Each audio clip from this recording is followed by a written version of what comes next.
where you scream to watch that, watch this, and I'll dive down through this hairy flesh. Hi, and welcome to Watch This. I'm CJ Johnson. Thanks for joining me. I've got a couple of movies to talk about today, two big mainstream movies, Steven Spielberg's Ready Player One and the new teen sex comedy Blockers, also known as Cock Blockers, also known as The Pact, also known as Cherries. Let's start with Ready Player One. People come to the Oasis for all the things they can do. But they stay because of all the things they can be. I see most of Steven Spielberg's films. I've missed a couple of them. I didn't see The Big Friendly Giant, and I never saw Always. But generally I see them all.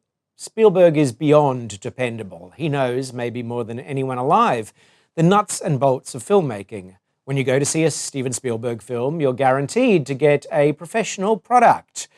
Generally, it'll be well-paced, well-scripted, certainly not boring. But not this time. Ready Player One is an overlong, meandering mess, and frankly, it's a stain on Spielberg's CV. It's certainly the least satisfying film of his that I can remember seeing.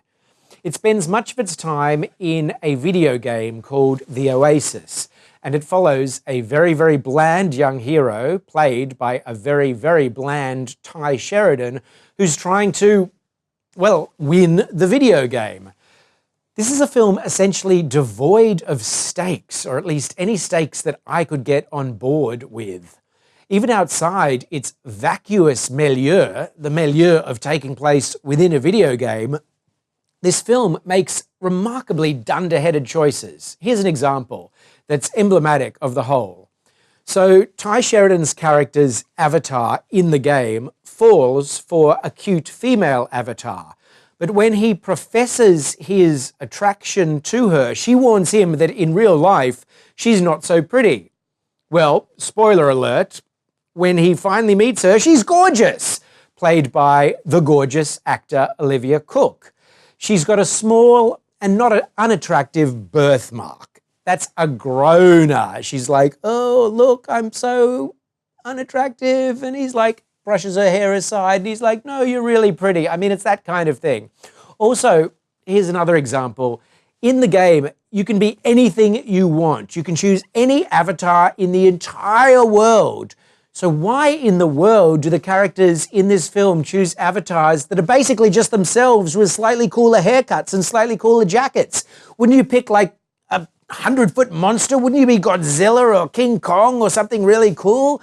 But everyone in this film just sort of tends to be themselves. It really doesn't explore its own concept fully, and that's a shame. Spielberg, he's a great filmmaker. This is really not a good film.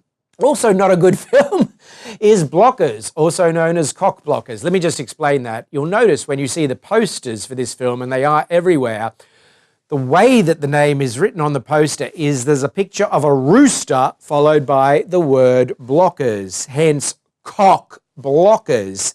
And the fact that they're not brave enough to call the film Cock Blockers, but they have to call it Image of Rooster Blockers, is emblematic, really, of how this film is not nearly as brave as it wants to be. Kayla's becoming a woman. You're gonna have to deal with that. Thanks, was looking for that. We gonna light it up like it's prom night.